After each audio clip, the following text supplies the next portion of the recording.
Este templo de amor e de paz, que ao despertar de um novo homem nos induz, te conclama, irmão, de última hora a ingressar. Boa noite a todos, queridos irmãos, queridas irmãs. É com muita alegria que estamos aqui hoje reunidos mais uma vez, em nome de nosso Senhor Jesus Cristo, agradecendo o convite da casa, essa casa de luz que sempre nos acolhe, nos recebe de braços abertos, agradecendo a presença de cada um de vocês aqui no salão, os nossos irmãos internautas que nos acompanham dos seus lares, e agradecendo, é claro, também a espiritualidade amiga que aqui trabalha, criando essa ambiência de paz, de luz, que possamos trabalhar junto com eles, colocando os nossos corações para vibrar amor, paz, luz, harmonia, para que a gente tenha momentos de profundas reflexões e de um encontro maior com a doutrina do Cristo, rediviva pelo Consolador prometido, que é o Espiritismo. Nós hoje vamos conversar um pouquinho sobre as modernas Betsidas. E nós vamos trabalhar em cima do capítulo 23 da obra Vivendo com Jesus, psicografia de Divaldo Franco, pelo espírito Amélia Rodrigues, capítulo intitulado Eram de Betsaida. Lembrando que a Amélia Rodrigues, uma grande poetisa, fez desse livro como se fosse uma poesia cantada. Ela traz Jesus em cores vivas através das suas palavras e nós recomendamos a leitura. Ao desencarnar, Amélia Rodrigues foi convidada pela benfeitora Joana de Ângeles a fazer parte dos espíritos que trabalham com Jesus, com o Consolador prometido. Então a gente vê a grandeza, a sensibilidade dessa alma que nos trouxe obras tão maravilhosas e rogamos também a ela que nos abençoe e que nos inspire e que esteja presente em pensamento com cada um de nós aqui neste salão.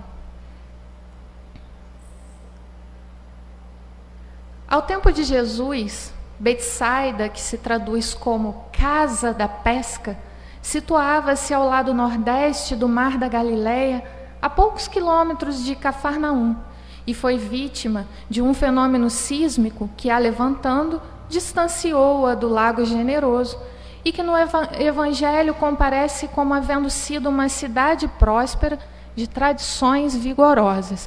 Então a gente já percebe aí, nesse primeiro trecho que a Amélia vem nos trazer, que não obstante Betsaida fosse uma pequena vila, uma pequena aldeia de pescadores, foi palco de inúmeros fenômenos de cura realizados por Jesus. De lá saíram Pedro, André e Filipe, que se tornaram discípulos devotados do Mestre, imortalizando-a nas páginas da história. No seu solo foi sepultado Herodes Filipe com muita pompa, havendo recebido várias vezes a visita de Jesus, que ali operou inúmeros fenômenos de curas, não se permitindo, porém, aderir à sua doutrina, o que teria levado o mestre à lamentação quando se referiu: ai de ti, Corazim, ai de ti, Betsaida, porque se em Tiro e Sidom se fizessem as maravilhas que em vós foram feitas, já há muito, assentadas em saco e cinza, se teriam arrependido. Nós complementamos o trecho através do Novo Testamento, da tradução de Haroldo Dutra Dias. Todavia, haverá mais tolerância no juízo para Tiro e Sidom do que para vós. E tu, Cafarnaum, acaso serás elevada até os céus? Quem vos ouve a vós, ouve a mim. Quem vos rejeita, me rejeita. Quem me rejeita, rejeita o que me enviou. Lucas 10, versículos 14 a 16. Que será que o Mestre Jesus quis dizer com esse trecho evangélico que nós poderíamos dizer que se trata da maior advertência do Cristo para a humanidade. E como sabemos que Jesus não falava ali para aquelas personalidades encarnadas naquele momento, mas para consciências imortais, naquela época, ele estava falando para eles e falando também para nós. Por isso é importante, sempre que nós formos fazer algum estudo relacionado ao Evangelho de nosso Senhor Jesus Cristo, a gente contextualizar, a gente trazer as palavras, os termos utilizados naquela época para a gente entender o que ele estava dizendo lá, para que a gente possa fazer um paralelo com a nossa vivência hoje e trazer o Evangelho para perto das nossas vidas, porque o objetivo de Jesus era esse, trabalhar espíritos imortais e criar em nós melhores condições de vida, emoções, pensamentos, sentimentos mais elevados. Toda a advertência do Cristo tem como único propósito elevar a humanidade a um grau de vibração mais elevado, fazer com que os nossos sentimentos possam ser mais sublimes, mais próximos a Deus, o nosso Pai. Então, é sobre isso que a gente vai conversar um pouquinho na noite de hoje, tentando contextualizar e trazer para o nosso dia a dia. Vamos começar conversando um pouquinho sobre o que significava o pano de saco ou cilício. Cilício porque era feito de pelos de cabra ou de camelo, e eram cabras que vinham da Cilícia, por isso, ou pano de saco ou pano de cilício. Era um tecido grosseiro e resistente, utilizado para carregar como se fossem hoje os nossos sacos de compras. E aí eles rasgavam aquele tecido grosso e faziam uma vestimenta que em cada situação simbolizava algo diferente. Poderia ser para demonstrar lamentação ou penitência, ou seja, a pessoa, o povo, estava passando por momentos de grande tristeza, a pessoa, o povo, estavam passando por momentos de arrependimento, que é o nosso foco da noite de hoje, e a pessoa, o povo, estavam passando por momentos de humilhação. Daí vem a origem desse termo, assentado em pano de saco e cinza. E a cinza era a queima dos restos de algo, que eram utilizados também para essas três simbologias. A gente trouxe um mapa para a gente tentar visualizar. Vou tentar ajudar vocês aqui. A gente vê que aqui em cima fica Betsaida, Corazim, Cafarnaum. Um pouco acima, Tiro e Sidom. Aqui mais abaixo, a Samaria. Nós temos aqui Nazaré, que são regiões um tanto quanto conhecidas por nós, porque mencionadas a todo tempo no Evangelho. A gente vê que o mar da Galileia, na verdade, não se trata de um mar, é um grande lago, rodeado por inúmeras cidadezinhas, ali onde Jesus caminhou, realizando tantos feitos que fizeram com que essas localidades ficassem imortalizadas para a humanidade. A gente trouxe uma imagem, como se a gente desse um zoom ali naquele mar, para a gente trazer Jesus um pouquinho mais para perto. Era lá que ele caminhava, era lá que ele pregava, era lá que ele realizava as curas. E a gente já inicia a nossa conversa nos perguntando será que Jesus veio curar apenas corpos? Não é? A gente sabe que não. Jesus veio curar almas, para que os corpos, em consequência disso, possam ser mais saudáveis, mais equilibrados, não é? Vamos fazer então um paralelo entre Corazim, Betsaida e Tiro e Sidom, para a gente entender por que Jesus utilizou essas localidades. Corazim e Betsaida eram de cultura judaica, eram monoteístas, enquanto Tiro e Sidom eram gentios, aqueles que posteriormente Jesus convidou Paulo a pregar para eles.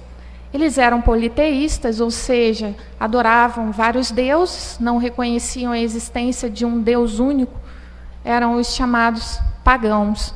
As relações entre Corazim e Betsaida e Tiro e Sidom eram comerciais, políticas e culturais apenas. Quando se tratava de questões religiosas, havia entre eles diversos conflitos, diversas divergências de opiniões.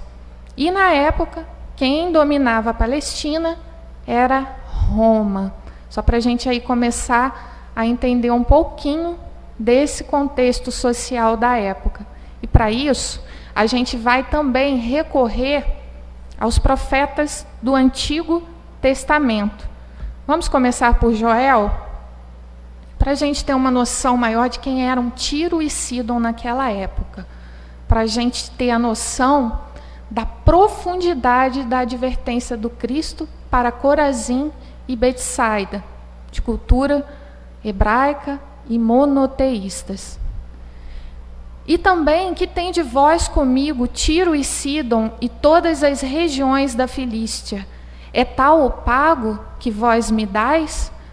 Pois se me pagais assim, bem depressa vos farei tornar a vossa paga sobre a vossa cabeça. Quando o profeta estava falando, era como se fosse a voz do próprio Deus falando para aquela população.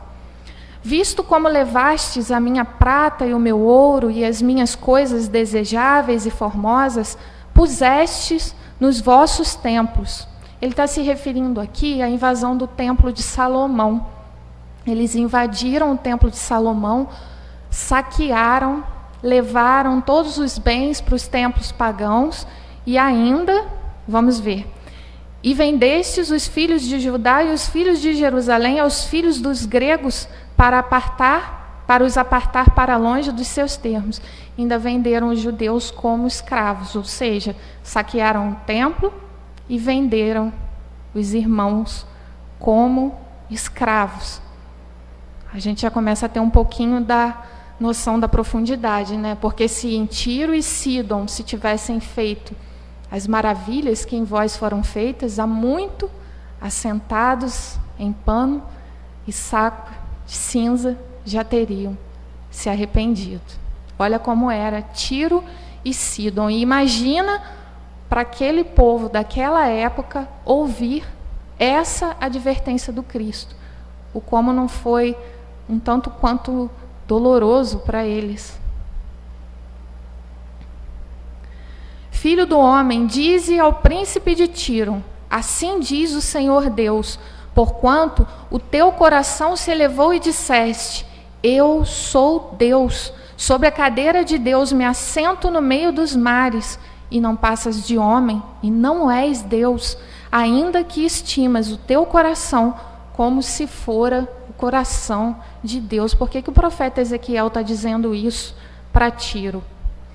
Porque eles eram considerados os deuses dos mares, ou seja, eles tinham um comércio marítimo muito intenso e não reconheciam a existência de uma força, de um poder superior ao deles.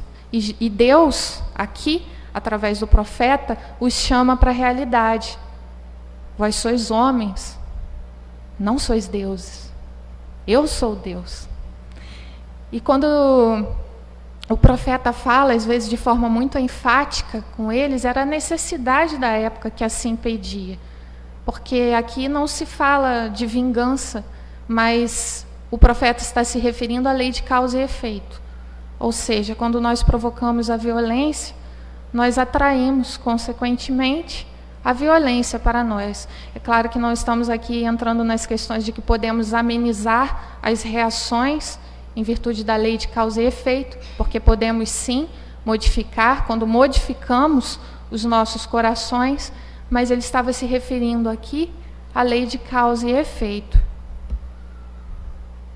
Portanto, assim diz o Senhor Deus, porquanto estimas o teu coração como se fora o coração de Deus, por isso eis que eu trarei sobre ti estrangeiros, os mais terríveis dentre as nações, os quais desembainharão as suas espadas contra a formosura da tua sabedoria e mancharão o teu resplendor. Eles te farão descer a cova e morrerás da morte dos traspassados no meio dos mares. Acaso dirás ainda diante daquele que te matar, eu sou Deus? Mas tu és homem e não Deus na mão do que te traspassa. É o profeta chamando a população de Tiro e de Sidom daquela época para a realidade. Vós não podeis fazer aquilo que considerais certo. Existe um poder superior olhando para todas essas atrocidades que estão cometendo, e mais cedo ou mais tarde, dia virá em que atrairão para vossas nações a mesma ira, a mesma covardia com que estão tratando os vossos irmãos. Era esse o alerta que os profetas estavam fazendo para a população daquela época. Havia 3 comportamentos de Tiro e Sidom que, para a tradição judaica, eram considerados hediondos. Fazer fortuna vilipendiando o que fosse patrimônio religioso, tanto material quanto espiritual, ou seja, saquearam o templo, roubaram o patrimônio religioso material, reduziram o outro à condição de coisa, venderam os judeus como escravos, achavam-se deuses, achavam que eles eram detentores do poder e que não havia um poder soberano acima dos seus caprichos e das suas próprias vontades. Mas será que Corazim e Betsaida tinham também esses comportamentos que eles mesmos consideravam hediondos? O que vocês acham? Vamos analisar? Faziam fortuna vilipendiando o que fosse patrimônio religioso, material, espiritual. Lembra dos sacrifícios, da venda de animais nos templos, nas portas dos templos, para barganhar com Deus, para acalmar a ira do soberano? Reduziam outro à condição de coisa. Lembra da situação da mulher naquela época? Era tratada como um ser humano ou era tratada como um objeto, como coisa? E, infelizmente, ainda hoje, nós vemos diversas regiões em que assim o é, e religiões também. Então, muitas vezes a mulher é vista como nem tendo alma, o que levou Allan Kardec a escrever na Revista Espírita um texto intitulado A Mulher Tem Alma? Profundo isso, né? Como olhar para a polaridade feminina, sem considerar que há ali, dentro daquele corpo, um ser divino. E será que hoje, não importa se somos mulheres ou homens, estamos olhando para nós como coisas? Só para a gente refletir. Achar-se Deus.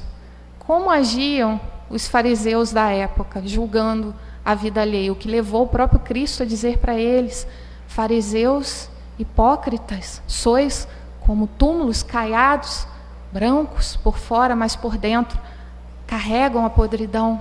Julgavam a vida alheia, mas não olhavam para dentro de si. Condenavam o outro e no outro aquilo que possuíam abundantemente dentro de si mesmos. E por que será que Jesus escolheu caminhar e realizar os fenômenos de cura em Corazim e Betsaida? Não foi para Tiro e Sidom. Não é porque se Tiro e Sidom tivessem ouvido Jesus, conhecessem Jesus, há muitos já teriam se arrependido e teriam aderido à doutrina do Mestre. Por que Jesus escolheu então Corazim, Betsaida, Cafarnaum? Porque estavam mais preparados para receber a mensagem de Jesus. Já eram monoteístas, já reconheciam a existência de um Deus único. E eram também os mais endurecidos. Dizemos isso porque, mesmo tendo Jesus caminhando ali com eles, muitos deles não quiseram compreender a mensagem de amor do Cristo. E por serem os mais endurecidos, eram também os mais necessitados da presença física de Jesus ali com eles. E nós hoje, Brasil, coração do mundo, pátria do Evangelho, por que que o Consolador prometido floresceu tanto no solo da nação brasileira? Será que somos os mais preparados? Ou será que somos os mais endurecidos e os mais necessitados? Porque às vezes a gente cobra dos nossos irmãos que sequer conhecem Jesus, que tenham atitudes elevadas quando nós ainda não conseguimos ter. A gente cobra a perfeição do outro, perfeição essa que nós não conseguimos ainda atingir em nós. Será que estamos fazendo fortuna vilipendiando patrimônio religioso, seja material ou espiritual? Vamos trazer para a nossa realidade. Cobrar por explanações espíritas, cobrar pelo dom da cura, dai de graça o que de graça recebeste. Não é?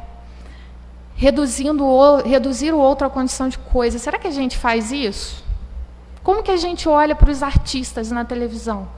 São pessoas, seres humanos com sentimentos? Ou são apenas bonecos expostos ali para que a gente possa julgar, condenar, criticar? O que a gente faz com eles?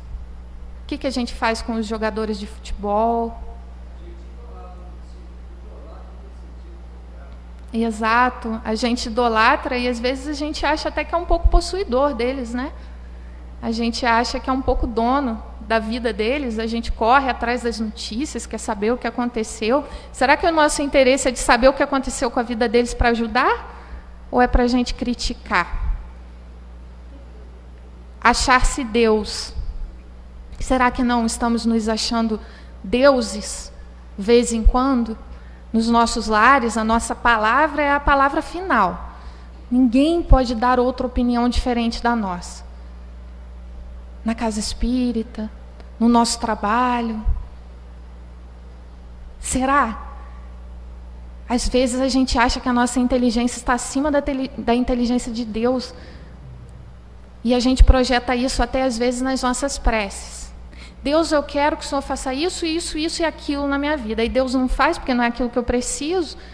Aí eu acho que Deus não me ouviu. Porque a decisão que eu dei é mais inteligente, é mais justa, é melhor do que a decisão que Deus tomou por mim, porque eu não consigo ainda enxergar todos os ângulos da vida com tanta clareza. Eu não consigo ver ainda a grandeza de tudo que me rodeia, de tudo que me acontece, nem do que acontece com o meu irmão. São essas as reflexões que Jesus, lá naquela época, estava nos convidando a também fazermos hoje, agora. Por quê? Porque o único objetivo do Cristo é que nós nos melhoremos, nós nos tornemos melhores. Porque todos esses comportamentos hediondos que muitas vezes nós cometemos conosco, com os nossos irmãos, são os grandes causadores dos nossos adoecimentos e da nossa infelicidade. Jesus quer, como Deus o quer, e Ele é o representante de Deus na terra, que sejamos o quê? Felizes.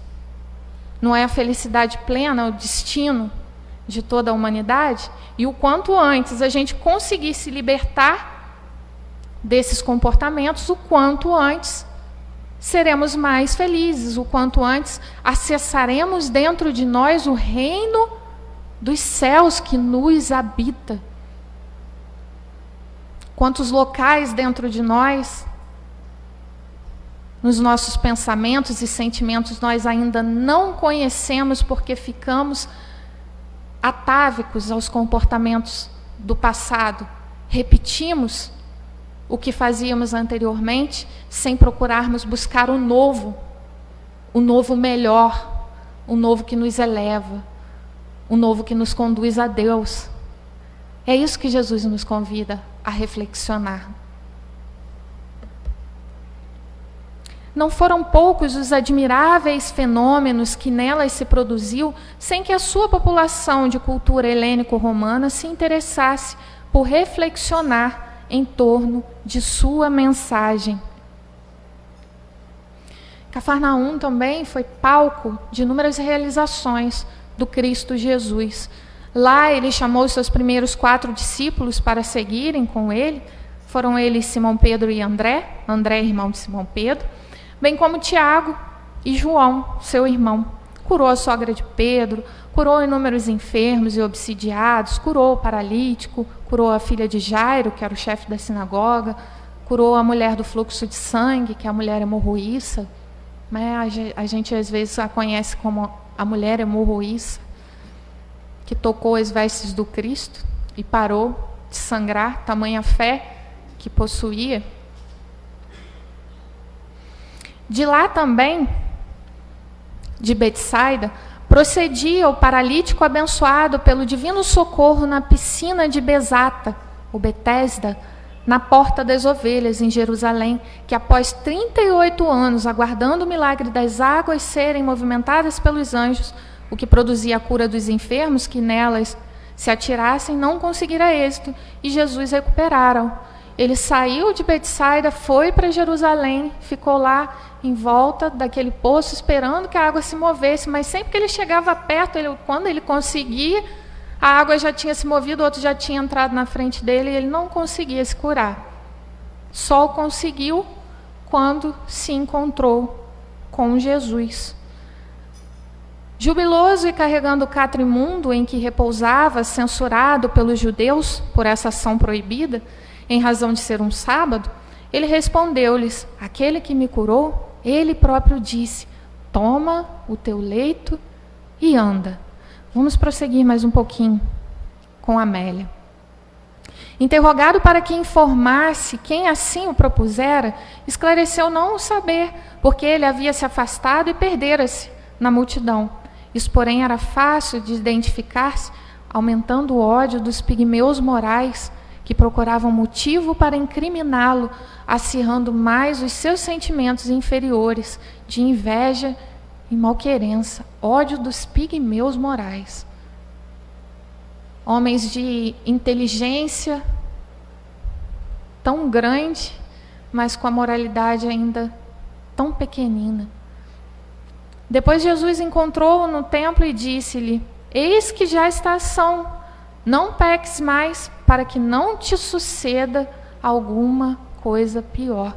Então depois Jesus reencontra o paralítico e diz para ele não repetir as atitudes de antes, porque senão ele adoeceria novamente. E nós? Quantas vezes nós procuramos a cura dos nossos corpos, os nossos espíritos continuam enfermos, e aí nós adoecemos de novo e achamos que a cura que a casa espírita proporcionou, o alívio que o médico também juntamente proporcionou, não funcionou muito bem. Não deu certo, adoeci de novo. Por que será? Porque quando curamos o espírito imortal, podemos, talvez nesta existência, não conseguirmos modificar situações nos nossos corpos, mas podemos ter a certeza de que, se o espírito se modificou, adentraremos melhores do que aqui chegamos no plano espiritual, e ao retornarmos em futuras reencarnações, teremos corpos mais sadios, corpos mais saudáveis, porque todo o adoecimento provém do espírito imortal e se reflete no corpo físico.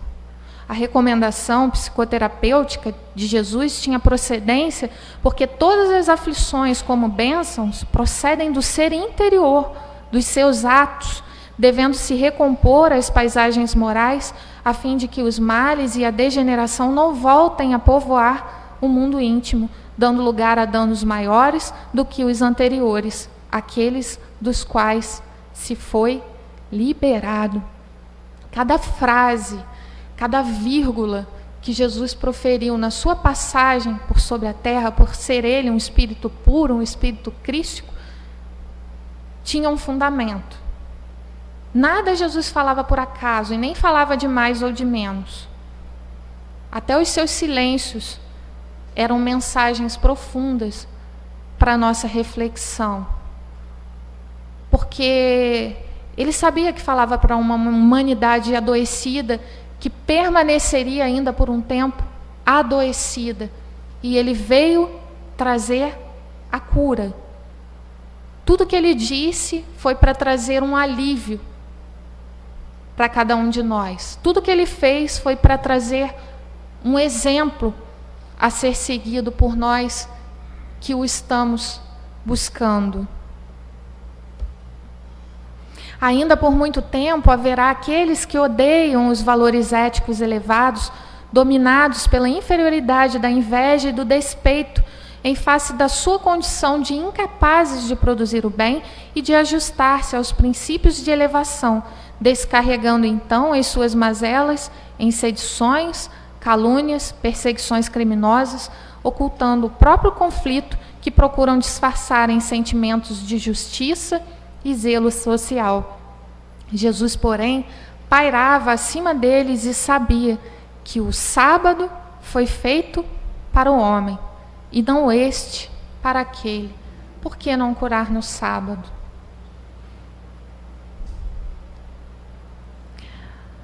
Porque seguir regras que foram convencionadas humanamente naquela época, ou seja, cumpro com os meus deveres no templo, vou ao templo, faço as incumbências que me são dadas, mas eu encontro um coração sofrendo e eu não posso ajudá-lo, porque é sábado, porque é domingo, eu estou cansado, porque estou atrasado para chegar na casa espírita.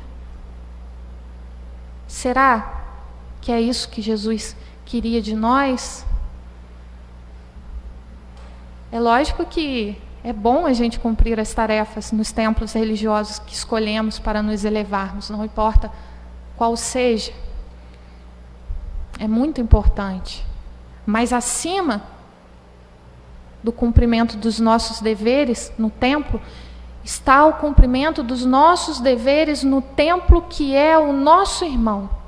Vós sois o templo do Deus vivo. Deus habita em cada um de nós. E quando deixamos um irmão para trás, é como se disséssemos para Deus: daqui a pouco, agora não dá, não tenho tempo para você agora. Vou lá para a casa de pedra, porque lá sim eu devo servir. Lá sim eu preciso ser bom, lá sim eu preciso sorrir, lá sim eu preciso abraçar, dar bom dia, boa noite, boa tarde, dizer obrigado. Lá fora, não. Mas quando nós olhamos para os nossos irmãos como cada um sendo o templo do Deus vivo, porque o templo do Deus vivo não sou só eu, o outro também o é. Aí eu começo a ver Deus no outro. Aí eu começo a respeitar o irmão e a amar o irmão. É essa visão maior que o Cristo nos convida a olharmos assim no nosso dia a dia. Porque senão a gente vem para o nosso templo religioso, se eleva, fica bem, fica feliz, aí lá fora o nosso mundo desaba, porque lá fora a gente não consegue manter aquilo que aqui dentro a gente consegue fazer. Porque o paraíso está dentro de nós. Ele está aqui dentro e está lá fora também. Se a gente conseguir mantê-lo nos nossos corações. É essa felicidade que já podemos sim gozar enquanto estamos encarnados num planeta de provas e expiações. A paralisia do homem de Betsaida toma conta da odierna, da moderna sociedade que vive à procura das novas piscinas dos milagres após a exaustão naquelas dos prazeres insanos e degenerativos, a fim de retemperar o ânimo e restabelecer as forças para novamente atirar-se na intoxicação da volúpia em que se aturdem e enlouquece. Agora, para a gente reflexionar, para o nosso bem, para a gente pensar. Será que nós estamos fazendo da sala de paz a piscina dos milagres? A gente vai lá, recebe aquele ânimo, os espíritos limpam as formas, pensamentos desagradáveis, retiram de nós os miasmas deletérios, a gente começa a ver caminhos que nós não conseguíamos ver anteriormente, brota o ânimo, o bem-estar, a alegria de viver. A gente toma água fluidificada, para quê? Para ir lá para fora e repetir aqueles comportamentos que a gente tinha e que nos causaram aquele mal-estar e que nos causaram aquele adoecimento. Quando se dará em nós a cura perfeita? Quando Jesus faz essas grandes advertências para a humanidade, repetimos, ele o faz porque quer o bem de todos.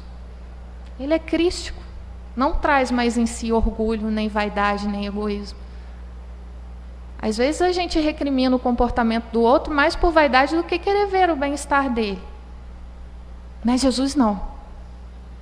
Jesus, quando via pontos discordantes da lei divina, ele ia ali naqueles pontos para reajustar aquelas consciências, para reajustá-las, para que elas pudessem caminhar em plenitude com as leis, inicialmente com menos dores, com menos sofrimentos, e posteriormente sem dor nenhuma e sem sofrimento nenhum, porque esse é o destino de toda criatura divina. A necessidade de não voltar aos comportamentos anteriores é o primeiro passo para a recuperação do bem-estar. E quando ainda se encontre sob as chuvas das consequências dos erros anteriores, a mudança de pensamento e de atitude para o bem logo proporciona alteração emocional que irá contribuir eficazmente para a alegria de viver e a paz. Nós não podemos fugir das consequências dos nossos atos anteriores, seja dessa vida ou seja de vidas pregressas. Mas quando a gente já começa a se direcionar para o bem, imediatamente a gente já começa a sentir alívio. Então a gente está ao mesmo tempo colhendo e plantando. Isso é a misericórdia divina. Permite que ao mesmo tempo que a gente colha, a gente faça uma nova plantação.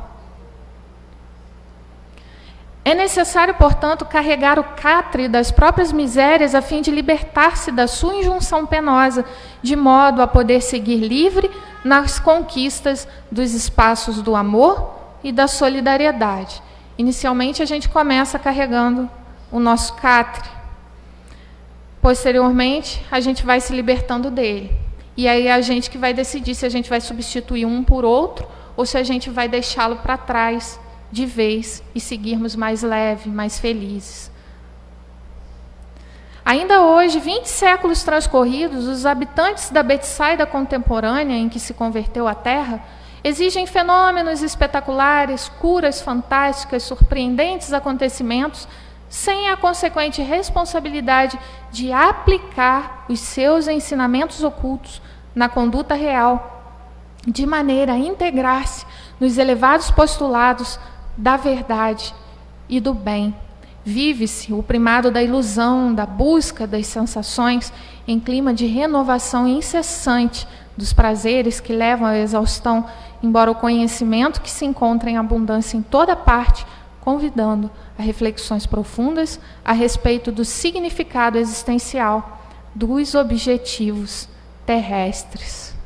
Não adianta a gente querer fugir das nossas ainda limitações e imperfeições transitórias, sim, mas que ainda carregamos em nós, tentando anestesiar os nossos sentidos espirituais com os sentidos materiais. Às vezes a gente foge nas viciações, na bebida alcoólica, no uso de drogas, na sexolatria, na gula. diversas situações no consumismo, e a gente compra, a gente compra o celular top de linha, o melhor carro do ano, e aí daqui a pouco já tem outro, e a gente nunca está saciado. Porque o que sacia o espírito é do espírito, e não da matéria. Jesus nos disse e nos prometeu que, em seguindo seus passos, beberíamos de uma água que não nos daria mais sede. É a água do Evangelho. É vivenciar as verdades e as realidades do espírito imortal que somos. Quando nós buscamos os prazeres transitórios dos nossos sentidos materiais, é como se nós bebêssemos, o Alírio de Cerqueira Filho, da Federação Espírita do Mato Grosso, nos diz, é como se bebêssemos água do mar. A gente bebe um copo e sente sede de novo. A gente bebe água salgada e quer mais água, ou seja, nunca estamos saciados. O que nos sacia verdadeiramente é alimentarmos o espírito imortal, é o que nos traz paz, é o que nos faz perceber que precisamos de tão pouco para sermos felizes. E às vezes nós ainda caímos nessas ciladas de nos perdermos, buscando na matéria o que precisaríamos buscar dentro de nós, no espírito, trabalhando em nós, com o outro, pelo outro e também para o outro. A ilusão campeia assustadoramente, o seu ópio que fascina, entorpece os sentimentos e anestesia o discernimento, mantendo as suas vítimas em estado de confusão e de ansiedade. Seria de repetir-se conforme Jesus: ai de vós, Betsaida e Corazim modernas, que tendes acompanhado a marcha do progresso da ciência e da tecnologia, distante dos sentimentos morais e dos compromissos espirituais, porque perdeis a oportunidade incomum da própria ventura. Betsaida ficava próxima ao mar da Galileia, que um fenômeno sísmico distanciou.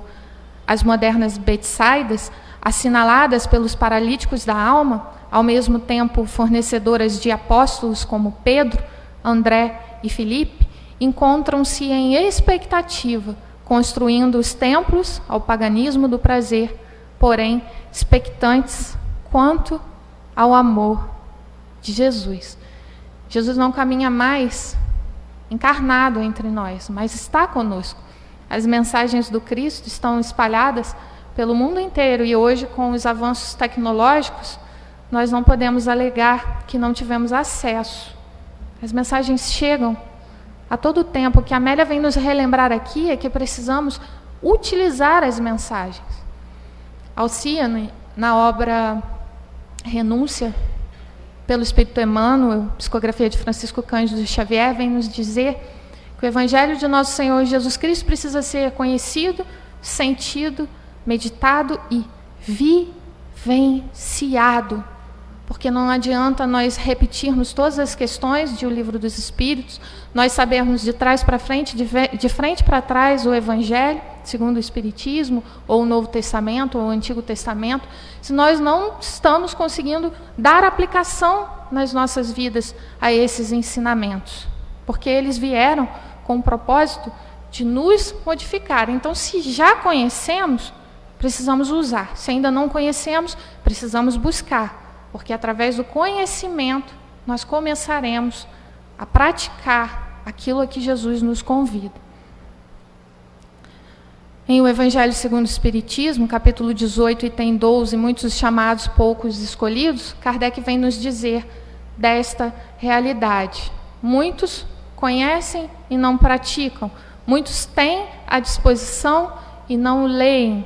Então, cabe a nós fazermos a nossa parte. Nós não vamos fazer a leitura, mas quem quiser fazer a leitura posteriormente em casa, fica o convite, porque são palavras do codificador e que também são palavras extremamente úteis para o nosso melhoramento e para o nosso aperfeiçoamento íntimo. Para a gente finalizar a nossa conversa da noite de hoje, nós vamos ler o capítulo 50 do livro Caminho Espírita, pelo Espírito Albino Teixeira, psicografia de Francisco Cândido Xavier, para a gente fazer uma reflexão a respeito de como estamos lidando com os ensinamentos que temos recebido e com a prática deles no nosso dia a dia. Se o doente solicita receita e não aplica o remédio, se o aluno fichado na escola não lhe frequenta as aulas, se o viajante necessita chegar à estação com passagem adquirida e não toma o comboio, se o lavrador inicia a plantação e larga o trabalho à conta do vento, não culpe o médico, não acuse o professor, não reprove a condução, nem malsine a terra. Assim também, o Espiritismo junto de nós, quando lhe conhecemos os sagrados objetivos, sob a direção de Jesus. Se nos reconhecemos necessitados de melhoria, se aspiramos à luz, se temos sede de paz, se queremos felicidade e não nos dispomos a usá-lo em nós por instrumento da própria renovação, não nos queixemos, senão de nós mesmos. Então, meus irmãos, que possamos, a cada dia mais, relembrarmos da vinda do Mestre Jesus à Terra e do propósito maior de estarmos aqui hoje, reencarnados. A matéria tem sim a sua importância, porque senão Deus não nos convidaria a evoluir nela também. Mas ela se faz um meio, um instrumento, e não um fim. O fim maior de tudo que a matéria nos proporciona é o nosso avanço, o nosso progresso íntimo, que possamos olhar sempre para dentro de nós mesmos, com amor, com respeito, com paciência, com honestidade, com coragem e também com humildade, para que possamos reconhecer aquilo em nós que ainda nos fere e que por nos ferir, fere também aqueles que convivemos e a quem tanto amamos, porque as nossas infelicidades transitórias, momentâneas, são nossa responsabilidade e também a nossa própria felicidade, que possamos, doravante, fazermos as melhores escolhas. Quando o convite para um comportamento equivocado aparecer, saibamos dar uma pausa, reflexionar, fazer uma prece, elevar os nossos corações a Deus, pedir o auxílio da espiritualidade, para que nós possamos quebrar o vínculo com os comportamentos repetitivos do passado que nos adoeceram, que nos trouxeram tanta dor e tanto sofrimento, renovando as nossas atitudes, porque amar Jesus significa também seguir-lhe as orientações, fazer aquilo a que Ele nos convidou.